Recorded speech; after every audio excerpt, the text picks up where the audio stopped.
अध्याय 2 पहला श्लोक। तन तथा करिपयाविष्टमश्रुपूर्णाकुलेक्षणम् विषीदन्तमिदं वाक्यमुवाच मधुसूदनः। भावार्थ।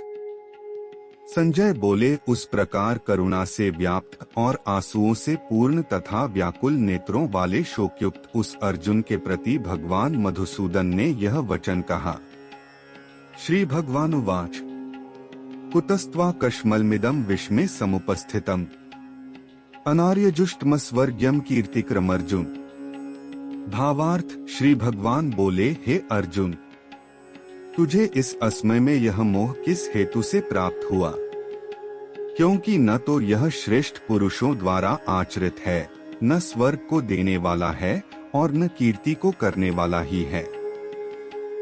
क्लैब्यमास्म गमः पार्थ नैतत्त्वयुपपद्यते क्षुद्रं हृदय दौर्बल्यं त्यक्त्वोत्तिष्ठ परन्तप। भावार्थ। इसलिए हे अर्जुन, नपुंसकता को मत प्राप्त हो, तुझ में यह उचित नहीं जान पड़ती। हे परंतप, हृदय की तुच्छ दुर्बलता को त्याग कर युद्ध के लिए खड़ा हो जा। अर्जुन उवाच कथं भीष्मः संख्ये द्रोणं च मधुसूदन इषुभ्यः प्रतियोत्स्यामि पूजार्हा वृसूदन। भावार्थ। अर्जुन बोले, हे मधुसूदन, मैं रणभूमि में किस प्रकार बाणों से भीष्म पितामह और द्रोणाचार्य के विरुद्ध लड़ूंगा, क्योंकि हे अरिसूदन, वे दोनों ही पूजनीय हैं। गुरुन् हत्वा ही महानुभावा श्रेयो भोक्तुं भैक्ष्यं पीहलोके। हत्वार्थ कामास्तु गुरुनि है भुंजीय भोगान रुधिर प्रदिग्धान। भावार्थ। इसलिए इन महानुभाव गुरुजनों को न मारकर मैं इस लोक में भिक्षा का अन्न भी खाना कल्याणकारक समझता हूँ, क्योंकि गुरुजनों को मारकर भी इस लोक में रुधिर से सने हुए अर्थ और कामरूप भोगों को ही तो भोगूंगा। न चैतद विद्मः कतर्नो गरियो यद्वा जयेम यदि वानो जयेयुः यानेव हत्वा न जिजीविषां स्तेवस् स्थिताः प्रमुखे धार्तराष्ट्राः। भावार्थ। हम यह भी नहीं जानते कि हमारे लिए युद्ध करना और न करना, इन दोनों में से कौन सा श्रेष्ठ है, अथवा यह भी नहीं जानते कि उन्हें हम जीतेंगे या हमको वे जीतेंगे। और जिनको मारकर हम जीना भी नहीं चाहते, वे ही हमारे आत्मीय धृतराष्ट्र के पुत्र हमारे मुकाबले में खड़े हैं। कार्पण्य दोषोपहत स्वभावः पृच्छामि त्वा धर्म सम्मूढ़चेताः यच्छ्रेयः स्यान्निश्चितं ब्रूहि तन्मे शिष्यस्तेह शाधीमा त्वा प्रपन्नम्। भावार्थ। इसलिए कायरता रूप दोष से उपहत हुए स्वभाव वाला तथा धर्म के विषय में मोहित चित्त हुआ मैं आपसे पूछता हूँ कि जो साधन निश्चित कल्याणकारक हो वह मेरे लिए कहिए, क्योंकि मैं आपका शिष्य हूँ। इसलिए आपके शरण हुए मुझको शिक्षा दीजिए। न ही प्रपश्यामि ममाप्नुद्या द्यच्छोकमुच्छोषणमिन्द्रियाणाम् अवाप्य भूमावस्पत्रमृद्धं राज्य सुराणामपि चाधिपत्यम। भावार्थ। क्योंकि भूमि में निष्कंटक धन धान्य संपन्न राज्य को और देवताओं के स्वामीपने को प्राप्त होकर भी मैं उस उपाय को नहीं देखता हूँ जो मेरी इंद्रियों के सुखाने वाले शोक को दूर कर सके। संजय उवाच एवमुक्त्वा हृषीकेशं गुडाकेशः परन्तप न योत्स्य इति गोविंद मुक्त्वा तूष्णी बभूव। भावार्थ। संजय बोले, हे राजन, निद्रा को जीतने वाले अर्जुन अंतर्यामी श्री कृष्ण महाराज के प्रति इस प्रकार कहकर फिर श्री गोविंद भगवान से युद्ध नहीं करूंगा यह स्पष्ट कहकर चुप हो गए। तमुवाच ऋषिकेशः प्रहसन्निव भारत सेन्योरुभयोर्मध्ये विषीदन्तमिदं वचः। भावार्थ। हे भरतवंशी धृतराष्ट्र, अंतर्यामी श्री कृष्ण महाराज दोनों सेनाओं के बीच में शोक करते हुए उस अर्जुन को हंसते हुए से यह वचन बोले। श्री भगवानुवाच अशोचानन्वशोचस्त्वं प्रज्ञावादाश्च भाष्ये गतासूंदतासूश्च नानुशोचन्ति पंडिता है। भावार्थ, श्री भगवान बोले, हे अर्जुन, तू न शोक करने योग्य मनुष्यों के लिए शोक करता है और पंडितों के से वचनों को कहता है, परंतु जिनके प्राण चले गए हैं उनके लिए और जिनके प्राण नहीं गए हैं उनके लिए भी पंडित जन शोक नहीं करते। न त्वेवाहं जातु नासन न त्व नेमे जनाधिपा है, न चैव न भविष्यामः सर्वे वयमतः परम। भावार्थ, न तो ऐसा ही है कि मैं किसी काल में नहीं था, तू नहीं था अथवा ये राजा लोग नहीं थे, और न ऐसा ही है कि इससे आगे हम सब नहीं रहेंगे। देहिनोस्मिन् यथा देहे कौमारं यौवन जरा तथा देहांतर प्राप्तिर्धीरस्तत्र न मुह्यति। भावार्थ, जैसे जीवात्मा की इस देह में बालकपन, जवानी और वृद्धावस्था होती है, वैसे ही अन्य शरीर की प्राप्ति होती है, उस विषय में धीर पुरुष मोहित नहीं होता। मात्रा स्पर्शास्तु कौन्तेय शीतोष्ण सुख दुहकदा है, आगमापायनो नित्यास्तान स्थितिक्षस्व भारत। भावार्थ, हे कुंती पुत्र, सर्दी गर्मी और सुख दुख को देने वाले इंद्रिय और विषयों के संयोग तो उत्पत्ति विनाशशील और अनित्य हैं, इसलिए हे भारत, उनको तू सहन कर। यह ही न व्यथ्यन्त्येते पुरुषण पुरुषर्षभ, समदुःख सुखण धीरं सोमृतत्वाय कल्पते। भावार्थ, क्योंकि हे पुरुष श्रेष्ठ, दुख सुख को समान समझने वाले जिस धीर पुरुष को ये इंद्रिय और विषयों के संयोग व्याकुल नहीं करते, वह मोक्ष के योग्य होता है। नास्तो विद्यते भावो ना भावो विद्यते सतः, उभयोरपि दरिष्टोन्तस्त्वन्योस्तत्वदर्शिभिः। भावार्थ, असत वस्तु की तो सत्ता नहीं है और सत का अभाव नहीं है। इस प्रकार इन दोनों का ही तत्व तत्वज्ञानी पुरुषों द्वारा देखा गया है। अविनाशी तो तद्विद्धि येन सर्वमिदं ततम्, विनाशं व्ययस्यास्य न कश्चित् कर्तुमर्हति। भावार्थ, नाशरहित तो तू उसको जान, जिससे यह संपूर्ण जगत दृश्यवर्ग व्याप्त है। इस अविनाशी का विनाश करने में कोई भी समर्थ नहीं है। अंतवंत इमे देहा नित्यस्युक्ता है शरीरिणः, अनाशिनो प्रमेयस्य तस्माद्युध्यस्व भारत। भावार्थ, इस नाशरहित अप्रमेय नित्य स्वरूप जीवात्मा के ये सब शरीर नाशवान कहे गए हैं। इसलिए हे भरतवंशी अर्जुन, तू युद्ध कर। य एन वेत्ति हंतारं यश्चैन मन्यते हतम्, उभौ तो न विजानीतो नाय हंति न हन्यते। भावार्थ, जो इस आत्मा को मारने वाला समझता है तथा जो इसको मरा मानता है, वे दोनों ही नहीं जानते, क्योंकि यह आत्मा वास्तव में न तो किसी को मारता है और न किसी द्वारा मारा जाता है। न जायते म्रियते वा कदाचि, नाय भूत्वा भविता वा न भूयः, अजो नित्यः शाश्वतोऽयं पुराणो, न हन्यते हन्यमाने शरीरे। भावार्थ, यह आत्मा किसी काल में भी न तो जन्मता है और न मरता ही है, तथा न यह उत्पन्न होकर फिर होने वाला ही है, क्योंकि यह अजन्मा, नित्य, सनातन और पुरातन है। शरीर के मारे जाने पर भी यह नहीं मारा जाता। वेदाविनाशिन नित्यं य एनम् अव्ययम्, कथं स पुरुषः पार्थ कं घात्यति हन्ति कम्। भावार्थ, हे पृथापुत्र अर्जुन, जो पुरुष इस आत्मा को नाशरहित, नित्य, अजन्मा और अव्यय जानता है, वह पुरुष कैसे किसको मरवाता है और कैसे किसको मारता है। वासांसि जीर्णानि यथा विहाय, नवानि गृह्णाति नरो प्राणी, तथा शरीराणि विहाय जीर्णा, न्यन्यानि संयाति नवानि देहि। भावार्थ, जैसे मनुष्य पुराने वस्त्रों को त्याग कर दूसरे नए वस्त्रों को ग्रहण करता है, वैसे ही जीवात्मा पुराने शरीरों को त्याग कर दूसरे नए शरीरों को प्राप्त होता है। नैन छिंदन्ति शस्त्राणि नैन दहति पावकः न चैन क्लेद्यन्त्यापो न शोष्यति मारुतः।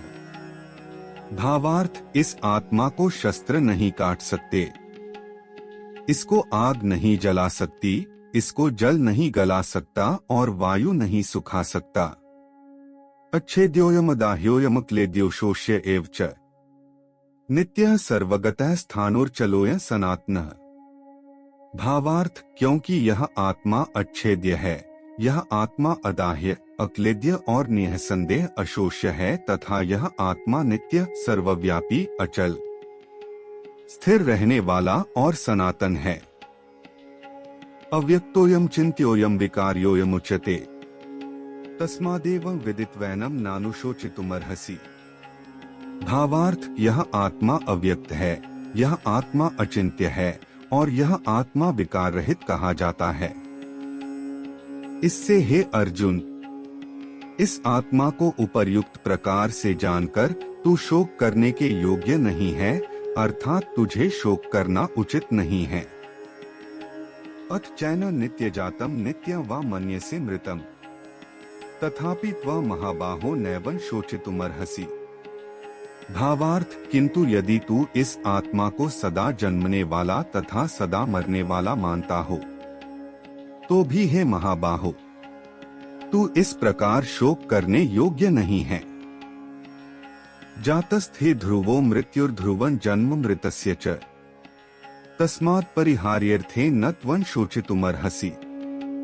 भावार्थ, क्योंकि इस मान्यता के अनुसार जन्मे हुए की मृत्यु निश्चित है और मरे हुए का जन्म निश्चित है, इससे भी इस बिना उपाय वाले विषय में तू शोक करने योग्य नहीं है। अव्यक्तादीनि भूतानि व्यक्त मध्यानि भारत अव्यक्त निधनान्येव तत्र का परिदेवना। भावार्थ, हे अर्जुन, संपूर्ण प्राणी जन्म से पहले अप्रकट थे और मरने के बाद भी अप्रकट हो जाने वाले हैं, केवल बीच में ही प्रकट हैं, फिर ऐसी स्थिति में क्या शोक करना है। आश्चर्यवत् पश्यति कश्चिदेन माश्चर्यवद् वदति तथैव चान्यः आश्चर्यवत् चैन्मन्यः शृणोति श्रुत्वाप्येन वेद न चैव कश्चित्। भावार्थ, कोई एक महापुरुष ही इस आत्मा को आश्चर्य की भांति देखता है और वैसे ही दूसरा कोई महापुरुष ही इसके तत्व का आश्चर्य की भांति वर्णन करता है तथा दूसरा कोई अधिकारी पुरुष ही इसे आश्चर्य की भांति सुनता है और कोई कोई तो सुनकर भी इसको नहीं जानता। देहि नित्यं वध्योयं देहे सर्वस्य भारत तस्मात् सर्वा नि भूतानि न त्वं शोचितुमर्हसि। भावार्थ, हे अर्जुन, यह आत्मा सबके शरीर में सदा ही अवध्य, जिसका वध नहीं किया जा सके है। इस कारण संपूर्ण प्राणियों के लिए तू शोक करने योग्य नहीं है। स्वधर्मंपि चावेक्ष्य न विकंपितुमर्हसि धर्म्याद्धि युद्धात् श्रेयोन्यत् क्षत्रियस्य न विद्यते। भावार्थ, तथा अपने धर्म को देखकर भी तू भय करने योग्य नहीं है, अर्थात तुझे भय नहीं करना चाहिए, क्योंकि क्षत्रिय के लिए धर्मयुक्त युद्ध से बढ़कर दूसरा कोई कल्याणकारी कर्तव्य नहीं है।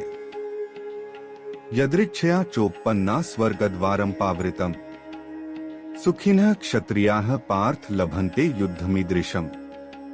भावार्थ, हे पार्थ, अपने आप प्राप्त हुए और खुले हुए स्वर्ग के द्वार रूप इस प्रकार के युद्ध को भाग्यवान क्षत्रिय लोग ही पाते हैं।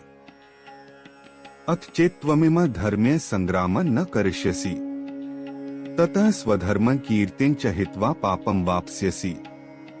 भावार्थ, किंतु यदि तू इस धर्मयुक्त युद्ध को नहीं करेगा तो स्वधर्म और कीर्ति को खोकर पाप को प्राप्त होगा।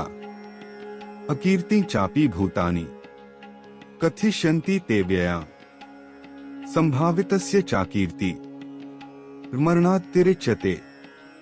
भावार्थ, तथा सब लोग तेरी बहुत काल तक रहने वाली अपकीर्ति का भी कथन करेंगे, और माननीय पुरुष के लिए अपकीर्ति मरण से भी बढ़कर है। भयाद्रणादु परतम मनस्यन्ते त्वां महार्था है, येषा च त्वं बहुमतो भूत्वा यास्यसि लाघवम्।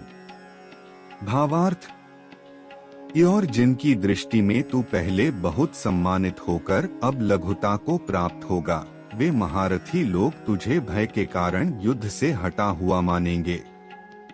अवाच्यवादांश्च बहून् वदिष्यन्ति तवाहिता है, निंदन्तस्तव सामर्थ्यं ततो दुःखतरन्नु किम। भावार्थ, तेरे वैरी लोग तेरे सामर्थ्य की निंदा करते हुए तुझे बहुत से न कहने योग्य वचन भी कहेंगे, उससे अधिक दुख और क्या होगा। हतो वा प्राप्स्यसि स्वर्गं जित्वा वा भोक्ष्यसे मही, तस्मादुत्तिष्ठ कौन्तेय युद्धाय कृत निश्चयः। भावार्थ, या तो तू युद्ध में मारा जाकर स्वर्ग को प्राप्त होगा अथवा संग्राम में जीतकर पृथ्वी का राज्य भोगेगा। इस कारण हे अर्जुन, तू युद्ध के लिए निश्चय करके खड़ा हो जा। सुख दुःखे समे कृत्वा लाभालाभौ जया जया, ततो युद्धाय युज्यस्व नैवं पापं वाप्स्यसि। भावार्थ, जय पराजय, लाभानि और सुख दुख को समान समझकर उसके बाद युद्ध के लिए तैयार हो जा। इस प्रकार युद्ध करने से तू पाप को नहीं प्राप्त होगा। एषा ते विहिता सांख्ये बुद्धिर्योगे त्विमा श्रेणु, बुद्ध्या युक्तो यया पार्थ कर्म बंधन प्रहास्य सी। भावार्थ, हे पार्थ, यह बुद्धि तेरे लिए ज्ञान योग के विषय में कही गई, और अब तू इसको कर्मयोग के अध्याय 3 श्लोक 3 की टिप्पणी में इसका विस्तार देखें। विषय में सुन, जिस बुद्धि से युक्त हुआ तू कर्मों के बंधन को भली भांति त्याग देगा, अर्थात सर्वथा नष्ट कर डालेगा। यनेहाभिक्रम नाशोस्ति प्रत्यवातो न विद्यते, स्वल्पमप्यस्य धर्मस्य त्रायते महतो भया। भावार्थ, इस कर्मयोग में आरंभ का अर्थात बीज का नाश नहीं है, और उल्टा फल रूप दोष भी नहीं है, बल्कि इस कर्मयोग रूप धर्म का थोड़ा सा भी साधन जन्म मृत्यु रूप महान भय से रक्षा कर लेता है। व्यवसायात्मिका बुद्धिरेके कुरुनंदन, बहुशाका ह्यनंताष्ट बुद्धयो व्यवसायिना। भावार्थ, हे अर्जुन, इस कर्मयोग में निश्चयात्मिका बुद्धि एक ही होती है, किंतु अस्थिर विचार वाले विवेकहीन सकाम मनुष्यों की बुद्धियां निश्चय ही बहुत भेदों वाली और अनंत होती हैं। यामिमा पुष्पिता वाचन प्रवदन्त्य विपश्चितः, वेदवादर्ताः पार्थ नान्यदस्तीति वादिनः, कामात्मानः स्वर्गप्रा जन्म कर्म फलप्रदान, क्रिया विश्लेष बहुला भोगैश्वर्यक्ति प्रति। भोगैश्वर यप्रसक्ताना तयापहृच्चेत्सा, व्यवसायात्मिका बुद्धियः समाधौ न विधीयते। भावार्थ, हे अर्जुन, जो भोगों में तन्मय हो रहे हैं, जो कर्मफल के प्रशंसक वेदवाक्यों में ही प्रीति रखते हैं, जिनकी बुद्धि में स्वर्ग ही परम प्राप्य वस्तु है और जो स्वर्ग से बढ़कर दूसरी कोई वस्तु ही नहीं है, ऐसा कहने वाले हैं, वे अविवेकी जन इस प्रकार की जिस पुष्पित अर्थात दिखाऊ शोभायुक्त वाणी को कहा करते हैं, जो कि जन्मरूप कर्मफल देने वाली एवं भोग तथा ऐश्वर्य की प्राप्ति के लिए नाना प्रकार की बहुत सी क्रियाओं का वर्णन करने वाली है, उस वाणी द्वारा जिनका चित्त हर लिया गया है, जो भोग और ऐश्वर्य में अत्यंत आसक्त हैं। उन पुरुषों की परमात्मा में निश्चयात्मिका बुद्धि नहीं होती। त्रैगुण्य विषया वेदा निस्त्रैगुण्यो भवार्जुन, निर्द्वंद्वो नित्य सत्वस्थो निर्योगक्षेम आत्मवान। भावार्थ, हे अर्जुन, वेद उपर्युक्त प्रकार से तीनों गुणों के कार्य रूप समस्त भोगों एवं उनके साधनों का प्रतिपादन करने वाले हैं, इसलिए तू उन भोगों एवं उनके साधनों में आसक्तिहीन, हर्ष शोकादि द्वंद्वों से रहित, नित्य वस्तु परमात्मा में स्थित योग अप्राप्त की प्राप्ति का नाम योग है। क्षेम प्राप्त वस्तु की रक्षा का नाम क्षेम है। को न चाहने वाला और स्वाधीन अंतःकरण वाला हो। यावान अर्थ उत्पाने सर्वतः संप्लुतोदके तावान सर्वेषु वेदेषु ब्राह्मणस्य विजानतः।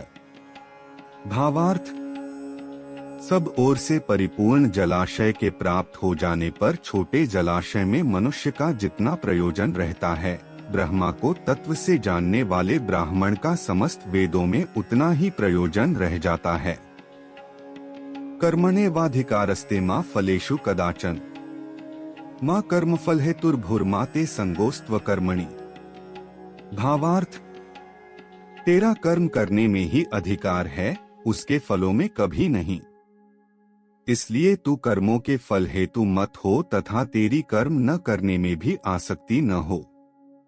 योगस्थः कुरु कर्माणि संग त्यक्त्वा धनंजय सिद्धय सिद्धयोः समो भूत्वा समत्व योग उच्यते। भावार्थ, हे धनंजय, तू आसक्ति को त्याग कर तथा सिद्धि और असिद्धि में समान बुद्धि वाला होकर योग में स्थित हुआ कर्तव्य कर्मों को कर। समत्व, जो कुछ भी कर्म किया जाए उसके पूर्ण होने और न होने में तथा उसके फल में संभाव रहने का नाम समत्व है कि योग कहलाता है। दूरेण ह्यवरन कर्म बुद्धियोगात् धनंजय बुद्धो शरण मनविच कृपणाः फलहेतवः। भावार्थ, इस समत्वरूप बुद्धि योग से सकाम कर्म अत्यंत ही निम्न श्रेणी का है। इसलिए हे धनंजय, तू संबुद्धि में ही रक्षा का उपाय ढूंढ, अर्थात बुद्धि योग का ही आश्रय ग्रहण कर, क्योंकि फल के हेतु बनने वाले अत्यंत दीन हैं। बुद्धियुक्तो जहातीह उभे सुकृत दुष्कृते तस्माद्योगा युज्यस्व योगः कर्मसु कौशलम। भावार्थ, संबुद्धियुक्त पुरुष पुण्य और पाप दोनों को इसी लोक में त्याग देता है, अर्थात उनसे मुक्त हो जाता है। इससे तू समत्वरूप योग में लग जा। यह समत्वरूप योग ही कर्मों में कुशलता है, अर्थात कर्मबंध से छूटने का उपाय है। कर्मजम बुद्धियुक्ता ही फलं त्यक्त्वा मनीषिणः जन्म बंध विनिर्मुक्ताः पदं गच्छन्त्यनामेव। भावार्थ, क्योंकि संबुद्धि से युक्त ज्ञानी जन कर्मों से उत्पन्न होने वाले फल को त्याग कर जन्मरूप बंधन से मुक्त हो निर्विकार परम पद को प्राप्त हो जाते हैं। यदा ते मोहकलिलं बुद्धिर्व्यतितृष्यति तदा गंतासि निर्वेदन श्रोतव्यस्य श्रुतस्य च। भावार्थ, जिस काल में तेरी बुद्धि मोहरूपी दलदल को भली भांति पार कर जाएगी, उस समय तू सुने हुए और सुनने में आने वाले इस लोक और परलोक संबंधी सभी भोगों से वैराग्य को प्राप्त हो जाएगा। श्रुतिविप्रतिपन्नाते यदा स्थास्यति निश्चला समाधावचला बुद्धिस्तदा योगम वाप्स्यसि। भावार्थ, भांति भांति के वचनों को सुनने से विचलित हुई तेरी बुद्धि जब परमात्मा में अचल और स्थिर ठहर जाएगी, तब तू योग को प्राप्त हो जाएगा, अर्थात तेरा परमात्मा से नित्य संयोग हो जाए। अर्जुन उवाच स्थितप्रज्ञस्य का भाषा समाधिस्थस्य केशव स्थितधियः की प्रभाषेत किमासीत व्रजेत किम। भावार्थ, अर्जुन बोले, हे केशव, समाधि में स्थित परमात्मा को प्राप्त हुए स्थिर बुद्धि पुरुष का क्या लक्षण है? वह स्थिर बुद्धि पुरुष कैसे बोलता है, कैसे बैठता है और कैसे चलता है? श्री भगवानुवाच प्रजहाति यदा कामान सर्वान् पार्थ मनोक्तान् आत्मैवात्मना तुष्टः स्थितप्रज्ञस्तदोच्यते। भावार्थ, श्री भगवान बोले, हे अर्जुन, जिस काल में यह पुरुष मन में स्थित संपूर्ण कामनाओं को भली भांति त्याग देता है और आत्मा से आत्मा में ही संतुष्ट रहता है, उस काल में वह स्थित प्रज्ञ कहा जाता है। दुःखेष्वनुद्विग्नं नाह सुखेषु वित्तस्पृहः वीतराग भय क्रोधः स्थित धीर मुनिरुच्यते।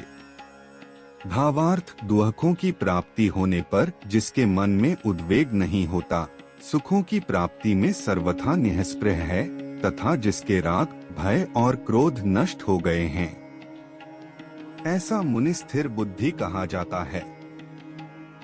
यह सर्वत्रान्भिस्नेहस्तत्तत्प्राप्य शुभाशुभम नाभिनंदति न द्वेष्टि तस्य प्रज्ञा प्रतिष्ठिता।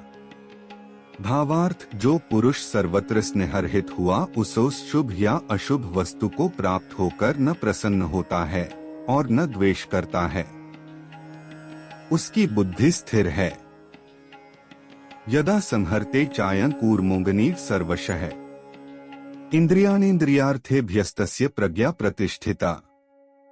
भावार्थ और कछुआ सब ओर से अपने अंगों को जैसे समेट लेता है, वैसे ही जब यह पुरुष इंद्रियों के विषयों से इंद्रियों को सब प्रकार से हटा लेता है, तब उसकी बुद्धि स्थिर है, ऐसा समझना चाहिए।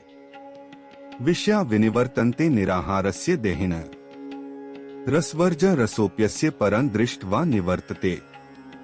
भावार्थ इंद्रियों द्वारा विषयों को ग्रहण न करने वाले पुरुष के भी केवल विषय तो निवृत्त हो जाते हैं, परंतु उनमें रहने वाली आसक्ति निवृत्त नहीं होती। इस स्थित प्रज्ञ पुरुष की तो आसक्ति भी परमात्मा का साक्षात्कार करके निवृत्त हो जाती है। यत्तो ह्यपि कौन्तेय पुरुषस्य विपश्चितः इंद्रियाणि प्रमाथीनि हरन्ति प्रसभं मनः। भावार्थ हे अर्जुन, आसक्ति का नाश न होने के कारण ये प्रमथन स्वभाव वाली इंद्रियां यत्न करते हुए बुद्धिमान पुरुष के मन को भी बलात् हर लेती हैं। तानि सर्वाणि संयमय युक्त आसीत् मत्परः वशे ही यस्येन्द्रियाणि तस्य प्रज्ञा प्रतिष्ठिता।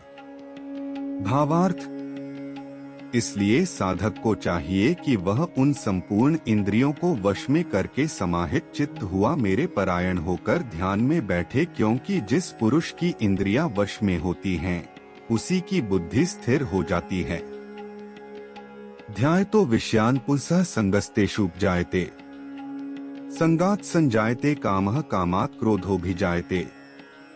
भावार्थ विषयों का चिंतन करने वाले पुरुष की उन विषयों में आसक्ति हो जाती है, आसक्ति से उन विषयों की कामना उत्पन्न होती है और कामना में विघ्न पड़ने से क्रोध उत्पन्न होता है। क्रोधात् भवति सम्मोहः सम्मोहात् स्मृति विभ्रमः स्मृतिभ्रंशात् बुद्धिनाशो बुद्धिनाशात् प्रणश्यति। भावार्थ क्रोध से अत्यंत मूढ़ भाव उत्पन्न हो जाता है, मूढ़ भाव से स्मृति में भ्रम हो जाता है, स्मृति में भ्रम हो जाने से बुद्धि अर्थात ज्ञान शक्ति का नाश हो जाता है और बुद्धि का नाश हो जाने से यह पुरुष अपनी स्थिति से गिर जाता है। रागद्वेषवियुक्तैस्तु विषयानिन्द्रियैश्चरन् आत्मवशैर्विधेयात्मा प्रसादमधिगच्छति। भावार्थ परंतु अपने अधीन किए हुए अंतःकरण वाला साधक अपने वश में की हुई रागद्वेष रहित इंद्रियों द्वारा विषयों में विचरण करता हुआ अंतःकरण की प्रसन्नता को प्राप्त होता है। प्रसादे सर्वदुःखाना हानिरस्योपजायते प्रसन्नचेतसो ह्याशु बुद्धियः पर्यवतिष्ठते। भावार्थ अंतःकरण की प्रसन्नता होने पर इसके संपूर्ण दुखों का अभाव हो जाता है और उस प्रसन्नचित्त वाले कर्मयोगी की बुद्धि शीघ्र ही सब ओर से हटकर एक परमात्मा में ही भली भांति स्थिर हो जाती है। नास्ति बुद्धिर्युक्तस्य न चायुक्तस्य भावना न चाभाव्यतः शांतिर्शान्तस्य कुतः सुखम। भावार्थ न जीते हुए मन और इंद्रियों वाले पुरुष में निश्चयात्मिका बुद्धि नहीं होती और उस अयुक्त मनुष्य के अंतःकरण में भावना भी नहीं होती तथा भावनाहीन मनुष्य को शांति नहीं मिलती और शांतिरहित मनुष्य को सुख कैसे मिल सकता है। इंद्रियाणा ही चरता यन्मनोनुविधीयते तदस्य हरति प्रज्ञा वायुर्नावमिवाम्भसि। भावार्थ क्योंकि जैसे जल में चलने वाली नाव को वायु हर लेती है, वैसे ही विषयों में विचरती हुई इंद्रियों में से मन जिस इंद्रिय के साथ रहता है, वह एक ही इंद्रिय इस अयुक्त पुरुष की बुद्धि को हर लेती है। तस्माद्यस्य महाबाहो निगृहीतानि सर्वशः इंद्रियाणीन्द्रियार्थेभ्यस्तस्य प्रज्ञा प्रतिष्ठिता।